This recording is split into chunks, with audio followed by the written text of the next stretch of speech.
Salut tout le monde, ici Sarah Charbonneau et je vous souhaite la bienvenue à cette nouvelle émission de La Clique.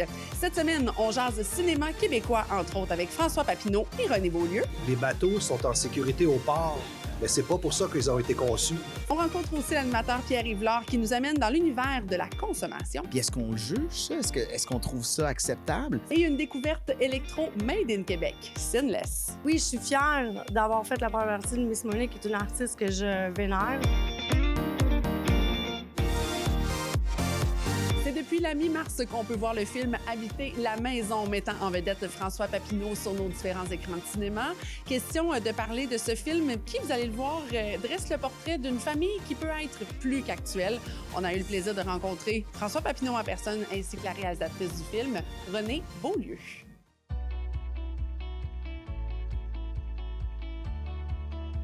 C'est parti officiellement pour l'aventure d'Habiter la maison, un film dont tu as assuré la réalisation, la scénarisation, René.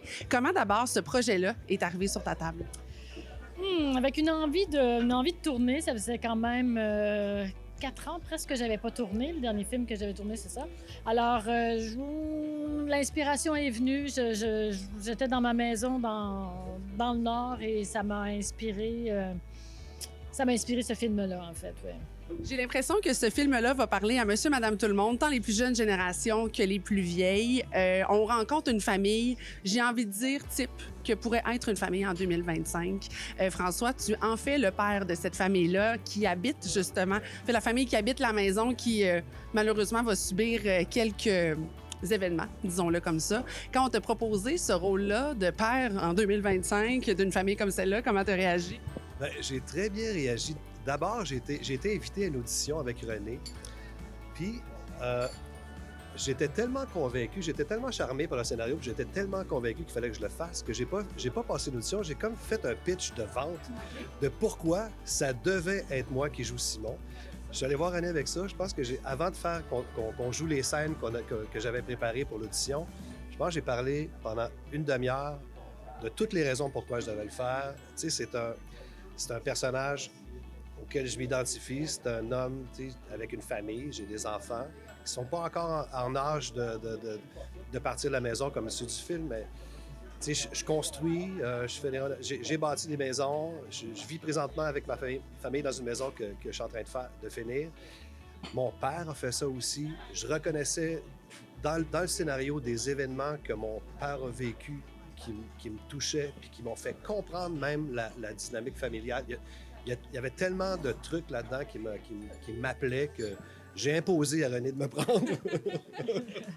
Quand on se fait imposer François Papineau, j'imagine c'est correct? Ben, j'avais comme un peu c'était gagné d'avance. Quand il est rentré puis qu'il a fait son pitch, bon, on a fait l'audition pour la forme, mais malheureusement, pour les autres en audition, c'était gagné d'avance, là. Je ne m'attendais pas à ça non plus.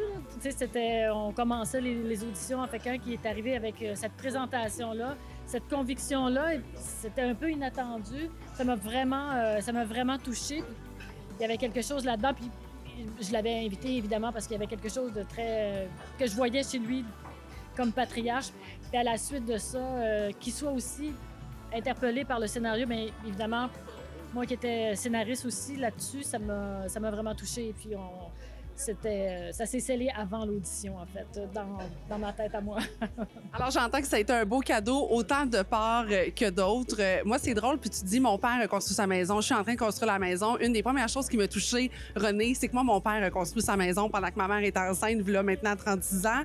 Et j'ai l'impression que c'est le défi que plusieurs hommes de votre génération, puis de la génération de mon père, vont traverser, de voir ces projets-là qui ont été si importants, qui étaient la construction de cette génération-là aussi d'hommes qui, quand les enfants partent, quand malheureusement des fois le couple ça fonctionne moins bien, on voit tout ça se déconstruire. C'est ce qui a été représenté dans le film, et là on racontera pas toute l'histoire parce que ce serait pas gentil de ma part, mais le message que vous vouliez passer à travers ça, René, c'était d'exposer le visage d'une famille, Quel était le message en fait? Il y a pas de parce que le message a l'air quelque chose de comme un peu moral. Alors il y avait pas j'avais rien à faire passer autre qu'une expérience familiale, effectivement. Puis derrière ça, peut-être c'est la puissance de la famille, en fait.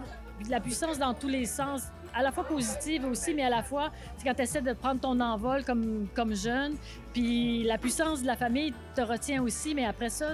Alors, c'était vraiment sur la puissance de la vie, la puissance de la famille. Alors, j'avais pas de grand message autre qu'une représentation de quelque chose que moi j'avais vécu, là, mes enfants qui sont partis de la maison. Alors, je pense que je racontais quelque chose qui m'était proche puis qui, évidemment, une portée universelle parce que je suis pas la seule à vivre, je suis pas la seule à vivre ça. Définitivement non. On voit les conflits de génération, on voit les enjeux aussi que peuvent rencontrer les couples, on voit aussi justement les jeunes qui volent le propre zèle avec leurs défis respectifs. Toi, en tant que père, François, de ton côté, quand tu t'imagines dans quelques années justement puis que les enfants vont quitter la maison, est-ce que tu dis, ouais, on souhaite pas que ça se passe comme ça, mais ça pourrait se passer comme ça? Le film, j'étais déjà convaincu de ça avant, mais de participer au film m'a fait aussi voir l'importance d'être souple dans une relation familiale. Tu sais, je pense que l'enjeu pour des messieurs comme Simon, comme mon père a vécu, comme plein de monde vivent, c'est parce que quand on bâtit une maison, on voit quelque chose de fini qui va durer dans le temps, qui va rester comme ça. Ça, c'est en tenant pas compte que les gens évoluent, que les gens changent et que les intentions qu'on a, les superbes intentions qu'on a de bâtir un foyer en pierre ou en bois, quelque chose de solide qui va durer, qui va nous survivre, bien, cette idée-là doit être évolutive, doit bouger. Puis... L'humain ne peut pas être aussi figé, malheureusement. Non, puis tu peux pas décider pour les autres aussi. C'est sûr que dans la petite enfance, c'est plus simple parce que les enfants font ce que tu leur demandes. Il y a comme quelque chose de très harmonieux à l'intérieur de la maison, mais à partir du moment où les enfants, puis notre travail de parents, c'est de les propulser. Tu sais, j'ai lu quelque chose dernièrement qui disait les bateaux sont en sécurité au port, mais c'est pas pour ça qu'ils ont été conçus. C'est la même chose avec les enfants. Puis souvent, des parents, tu sais, on voit des exemples de parents qui oublient cet aspect-là, qui vont vouloir justement que la famille se maintienne dans le noyau idéal primaire, mais ça marche pas. Les enfants vont rapidement devenir eux-mêmes, puis vont rapidement vouloir. Notre but est de les propulser en dehors. Je sais que je vais souffrir de ça quand ça va arriver, mais je sais que je vais être préparé et que je vais les pousser dans le bon sens. Je ne vais pas vouloir les garder en dedans, les pousser. Je me prépare déjà. J'adore la métaphore du bateau. C'est quelque chose que je vais retenir, je t'assure, François. Qu'est-ce que vous souhaitez, mis à part, bien sûr, que les gens viennent voir habiter la maison en salle? On le sait, les premières semaines sont cruciales au cinéma pour que le film puisse perdurer le plus longtemps sur nos écrans. Mais mis à part ça, qu'est-ce qu'on souhaite à monsieur, madame, tout le monde qui va venir découvrir ce film-là? Bien, le film a été très peu vu à venir à date, mais j'ai entendu comme commentaire cette phrase-là, je l'ai vécue, cet événement-là, je l'ai vécu. Je pense que c'est un miroir intéressant, puis c'est un partage, en fait. Moi, j'ai partagé une expérience de vie à travers ce scénario-là, alors j'espère que les gens vont se retrouver là-dedans. J'adore, René, te voler les mots de mon introduction de topo. Je vais devoir le refaire. De ton côté, François?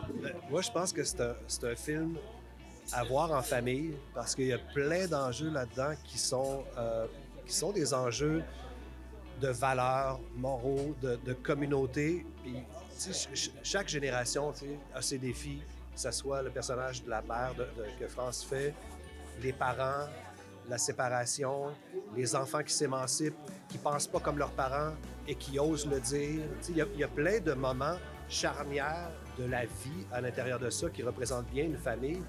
Je pense que c'est quelque chose à voir en famille pour probablement susciter des réflexions, puis susciter des conversations qui pourraient aider à ce que les passages soient plus faciles à vivre. Parce que ces passages-là vont se faire, qu'on le veuille ou non. Fait que c'est à nous de décider de le faire dans l'harmonie ou de le faire en résistance. En tout cas, je pense que ça serait bien pour les familles de les voir ensemble. Définitivement, c'est le conseil que je vais vous donner aussi. Je vous remercie tous les deux pour le temps que vous avez pris aujourd'hui. Une belle aventure, bien sûr, avec Habiter la maison. Puis bonne continuité dans votre belle virée à Média Québec. Merci beaucoup. Merci infiniment. Au retour de la pause de Soyez là, on rencontre pour vous Pierre Yvelard qui nous propose un documentaire sur l'utilisation de substances en 2025.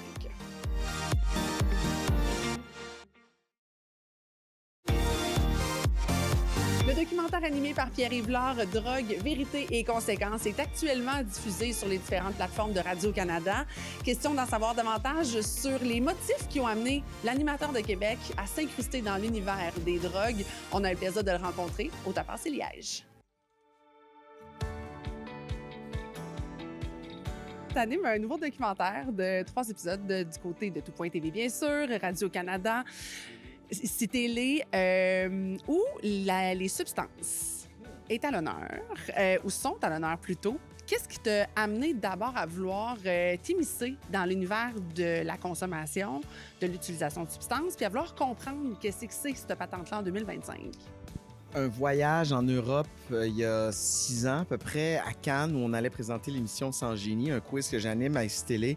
Puis il y avait une présentation dans ce rassemblement, ce congrès de télé-là, des présentations de plein de formats, plein de documentaires. Puis mon attention a été attirée par un docu qui avait été fait sur des jeunes, sur certaines contradictions, c'est-à-dire des jeunes qui font attention à ce qu'ils mangent, à leur alimentation, leur entraînement, ce qui... Les vêtements cachés. Exact, tu sais, éco-responsable et tout. Puis comme, passer minuit ou dans un festival, ça sniffe n'importe quoi, puis ça boit n'importe quoi, puis ça gobe n'importe quelle pilule sans trop se demander ce qu'elle contient. Fait que je me suis dit, on a tous des contradictions quand même assez intéressantes par rapport aux substances psychoactives, puis on a aussi certains tabous et certains préjugés. Et l'idée a fait son chemin et on en est arrivé à l'idée de la série documentaire en 3 épisodes. On s'interroge sur la société de performance dans laquelle on vit, la souffrance des gens et la consommation récréative. C'est un concept qui existe parce que plusieurs qui le challenge. Fait que c'est ça, je rencontre des spécialistes, des utilisateurs, des neuroscientifiques, des médecins, des historiens, des enseignants. J'essaie de comprendre c'est quoi notre lien avec les substances psychoactives, pourquoi c'est si tabou d'en parler, parce qu'au bout du compte, on a chacun notre petit pot de pilule, puis on essaie de faire du mieux qu'on peut. Absolument. Moi, je vais t'avouer, dans ma 2e vie, j'étais intervenante en toxico. Quand j'ai vu ce projet-là, ça m'a parlé énormément. Personnellement, un des enjeux que je trouve en 2025, c'est que la drogue, on sait tous que ça existe, mais on a tous peur d'en parler. La médication, c'est un type de drogue. Ce qu'on achète en tablette, ça peut être un type de drogue. On dit drogue, mais c'est substance. Exactement, surtout si on l'utilise hors prescription. Tu sais, je veux dire, moi, par exemple, suite à un diagnostic de trouble du déficit de l'attention, on m'a prescrit du Vivance, qui est un psychostimulant, tu sais. Mais si je vais me chercher un faux diagnostic de TDA puis que je commence à vendre des pilules de Vivance sur le campus à l'université pour aider du monde à clencher leur période d'examen... À mieux performer, plus performer. C'est-tu de la drogue, ça? Parce que quand c'est pris hors performance, puis est-ce qu'on le juge, ça? Est-ce qu'on trouve ça acceptable? Puis moi, je porte aucun jugement là-dedans. J'essaie d'amener une discussion nuancée, éclairée et juste sans tabou. Des bêta-bloquants. Il y a des musiciens classiques qui vont utiliser des bêta-bloquants. Je veux dire, c'est fait pour les gens qui font de la haute pression pour demander moins d'efforts à ton corps. Mais ça peut servir quand tu as des palpitations, puis quand tu as le petit tremblement, puis quand vient le temps de faire ton examen pour obtenir un prestigieux poste dans un orchestre. Fait que c'est de la drogue, ça, quand tu te le procures pour l'utiliser pour autre chose. Je pense qu'on a cette notion de la drogue. Tu sais, je donne souvent l'exemple de Jim Morrison ou Jimi Hendrix qui se met des acides dans les yeux ou en dessous du bandeau. Oui, la culture populaire et la guerre à la drogue a stigmatisé le mot drogue. Et il y a des risques avec ces substances-là et on ne le banalise pas. Mais est-ce qu'à l'inverse, un manque d'éducation ouvre la porte à des accidents regrettables? Et est-ce que la stigmatisation fait que des gens se retrouvent seuls avec eux-mêmes à prendre un peu n'importe quoi? Moi, les premières fois que j'ai entendu parler de champignons magiques ou que j'ai entendu parler d'LSD, justement, c'était dans des films, puis ça court tout nu dans un champ. Et pourtant, le microdosing, Silicon Valley, c'est 2 meilleurs amis comme ça, là. Exact. Et Santé Canada autorise des thérapies supervisées par des médecins, là, puis c'est pas des charlatans, là, tu sais, des thérapies à la psilocybine, l'élément psychoactif dans les champignons magiques, au LSD, à la kétamine, à la MDMA, puis c'est pas pour permettre à des gens de relaxer en écoutant du beat. Là. C'est thérapeutique. C'est thérapeutique, c'est pour aller régler des dépendances, pour aller travailler sur des troubles, des chocs post-traumatiques ou encore de l'anxiété reliée à la fin de vie. Fait que tu dis, OK, à une époque où on a de la difficulté à avoir ne serait-ce qu'accès à un psychologue ou un psychothérapeute ou à avoir des ressources en santé mentale, à une époque où on consomme, on est un des peuples qui consomme le plus d'antidépresseurs. On est dans une société qui nous demande de performer, qui nous demande de ne pas faire d'erreurs et de toujours surproduire. Ben, est-ce que ce ne sont que les antidépresseurs la solution? Mais on est-tu game d'en parler de ça? Parce que moi, j'en entends parler. Mais c'est rare, j'en entends parler à heure de grande écoute. On dirait que c'est le genre de choses... On est game d'en parler dans un souper, puis entre nous, mais là, quand vient le temps d'en parler, on a tous, puis c'est bien correct. Il y en a pour qui... Quand on parle de la dangerosité des drogues, l'alcool arrive au premier rang. Absolument. Mais c'est normalisé, puis c'est accepté socialement, tu sais. Il y a des verres ici qui sont prêts à... C'est le même principe que la cigarette, qui est une des plus grandes causes de décès, et pourtant, c'est encore à ce jour vendu et commercialisé. Est-ce qu'on mettrait des petits papiers à rouler? Buvard. Peut-être pas. Non. Des petits grinders, tout ça. Puis la personne qui sort de la SQDC, je suis sûr qu'elle rentre pas mal plus vite dans son char que la personne qui sort de la SAQ. Ici, Tout.tv va proposer cette émission-là à heure de grande écoute, tu l'as dit. Je trouve que déjà...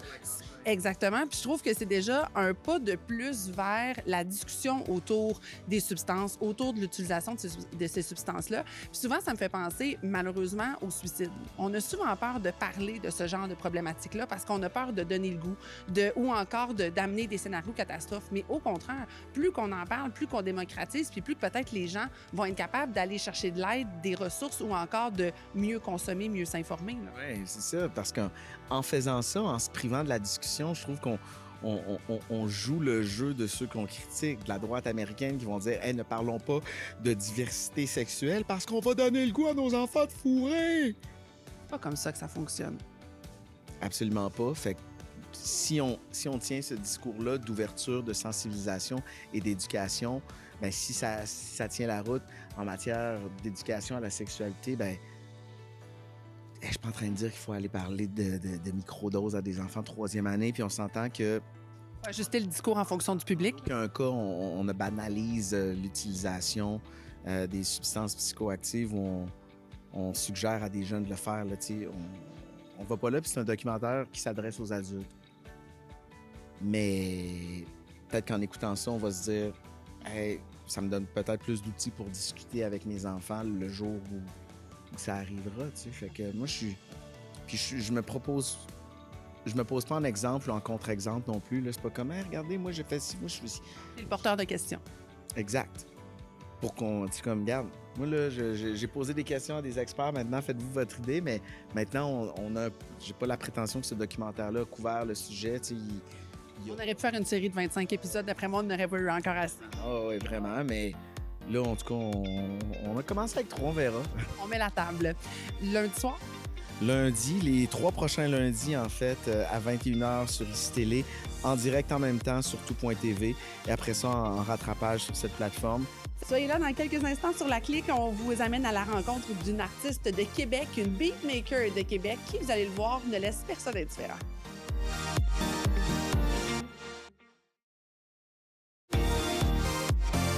Dans le cadre de Igloo Fest 2025, on a eu l'occasion de voir différents DJ sur la scène de la place Jean-Béliveau. Et parmi ceux-ci, une fille de Québec, Sinless. On a eu le plaisir de la rencontrer ici même au Don Vegan.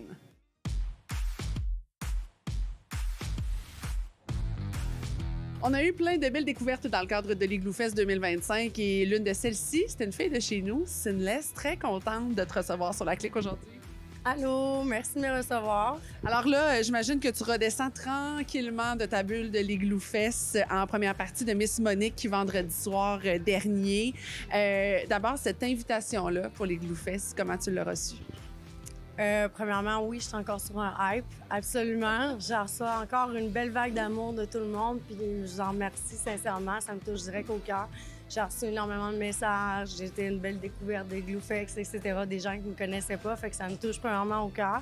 Puis comment j'ai eu l'opportunité, en fait, moi, je travaille beaucoup la visualisation dans la vie. Puis j'étais au ADE à Amsterdam, puis je m'en vais déjà sur la scène. Ça fait déjà un long processus que c'est ce que je veux. J'ai déjà partagé plusieurs scènes au Québec Toboggan. Après, c'est un peu plein quelques-unes. Mais Igloo Fest, ça fait un moment que je le visualise. Je suis simplement revenue et j'ai reçu un courriel. Fait que grateful for that. d'avoir une soirée aussi, j'ai envie de dire, quasi entière féminine. Vous étiez 2 artistes sur 3 à justement représenter les femmes dans cette industrie-là. Ça aussi, c'est quelque chose de le fun de mettre de l'avant le talent féminin dans cette industrie-là qui est, on va dire, davantage un peu plus masculine. Oui, c'est davantage un peu plus masculine, mais il y en a des femmes. On est de plus en plus de femmes, puis on a toutes nos couleurs différemment et on travaille aussi fort que les hommes. Fait que je sais que oui, je suis fière d'avoir fait la première partie de Miss Monique, qui est une artiste que je vénère, sincèrement, pour son parcours. Mais par contre, juste pour revenir au point des femmes dans le milieu, on est une minorité, mais de plus en plus, il y en a des femmes. Fait que, puis on travaille aussi fort que les hommes, alors on a notre place. Sinon plus, j'aimerais dire. J'aimerais qu'on parle de toi. Tu as commencé récemment, il y a quelques années, le DJing. Qu'est-ce qui t'a amené dans cette industrie-là? Parce qu'il faut le dire, la musique, c'était déjà là depuis très longtemps pour toi. Absolument. Bien, la musique a toujours fait partie de ma vie. Très jeune, je savais que je voulais être musicienne.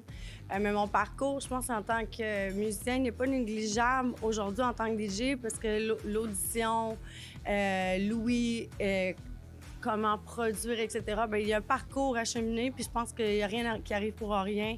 Mais après ma mort, j'ai fait partie de plusieurs projets de cover band, gospel, etc. Chanteuse, musicienne, j'ai composé complètement dans un univers différent qui était du classic rock puis du reggae. Puis, il y a plusieurs années, j'avais un projet avec une amie, on voulait se partir un DJ duet au vinyle, fait que j'avais commencé ma technique, puis après ça, ben c'est ça, j'avais pas encore mon cheminement accompli, fait que la vie, j'étais pas prête. Puis là, ben c'est ça, 2020, c'était mon enclencheur parce que j'étais plus en spectacle, alors j'avais besoin de créer. Puis là, ben 5 ans plus tard, ben je produis, je fais des grandes scènes, mais ça fait quand même 4 ans que c'est mon travail, fait que ça a été un cheminement, mais quand même plus rapide que certains qui n'avaient pas de base en musique, si je peux dire, là. Mais ouais, non, je follow le rêve. Excuse, je fais du franglais, là, mais ouais. Alors, j'entends que, justement, ça a été une ascension qui a été rapide, mais c'est quelque chose que tu construisais depuis longtemps. Tu parles des vinyles, tu mélanges tous les styles musicaux. Tu nous amènes dans un côté très nostalgique aussi dans la musique. J'ai l'impression, en fait, que tu es capable de nous amener partout. Est-ce que c'est quelque chose que tu veux garder dans ta saveur en tant que DJ?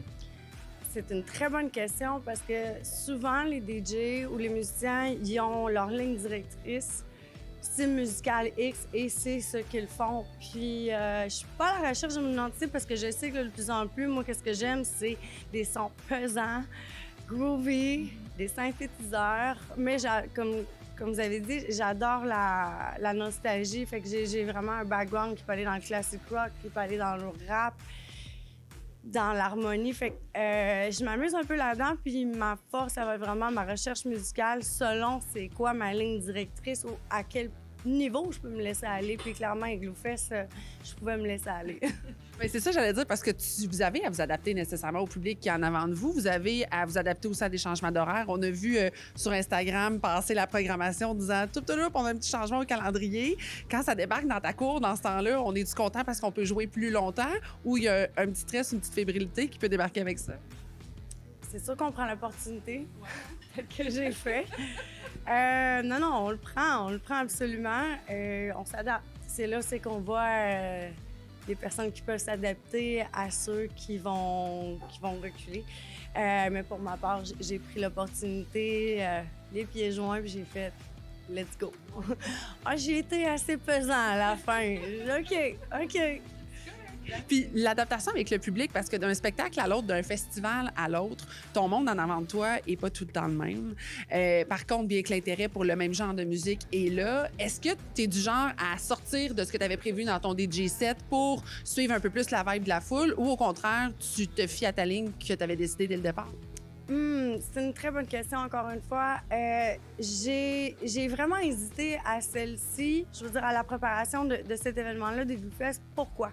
Parce que Québec est de plus en plus ouvert avec la musique électronique, mais j'aurais eu une certaine plus liberté underground. J'adore un peu les beats underground, mais de plus en plus, je vois les gens sont ouverts. Nécessairement, c'est une nostalgie, même s'ils connaissent pas. j'ai fait OK, je le livre parce que j'avais dans la ligne directrice avec Miss Monique une liberté un peu plus pour de me laisser. J'ai fait OK, mais j'ai quand même fait une sélection plus adaptée, ouverte un peu plus au public. J'aurais peut-être plus placé des harmonies un peu moins avec des vocales, mais j'étais très vocale quand même pour aller chercher un public assez large. Mais la préparation, de ce que les gens me connaissent ici, ça va être plus du groovy tech house, chose comme exemple ce que j'ai présenté à Toboggan, mais là j'étais dans un univers complètement différent. J'étais dans du deep, j'étais dans du progressif, j'étais dans du techno comme j'ai jamais livré encore à Québec. Merci d'avoir répondu. J'étais tellement en feu. Puis, mais les gens, mais c'est ça, tu sais, Miss Money, c'est très techno-mélodique. Fait que j'avais la chance de pouvoir aller dans cette ligne directrice-là. Mais normalement, je suis très caméléon. Fait que si on me dit tu vas faire la première partie de mon chac, c'est sûr que je vais aller m'adapter dans d'autres univers, là. Qu'est-ce qui t'attend pour les prochains mois, les projets à venir pour Sunless? Quels sont-ils? Bien, il y a plusieurs choses qui s'en viennent. Là. Premièrement, avec Purple Tea Record, on vient de sortir un EP remix d'une chanson. J'ai sorti un remix le 8 mars, en fait, avec eux, qui s'appelle Sacrifice You and I. Fait que donc là, c'est mon premier remix que je montre au public.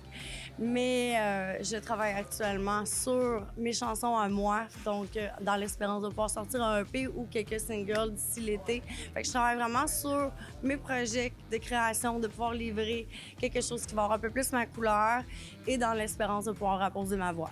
Alors, on va souhaiter revoir ton nom sur une programmation près de chez nous ou très loin ailleurs dans le monde. Peu importe, que tu puisses t'épanouir et continuer de créer avec ta musique, vraiment. Je continue à faire du visionnement, pas du visionnement, mais de visualisation, on va le dire comme du monde. Fait que dans ma prochaine visualisation, c'est sûr que After Effects, Picnic électronique, c'est dans ma liste. Belle avance, Arnaud, on vous parle. Salut! I'm ready! Sid, merci beaucoup pour ton temps aujourd'hui. Ça a vraiment été un plaisir de te voir t'épanouir sur la scène de l'Igloo Fest. C'était vraiment trippant. Merci beaucoup!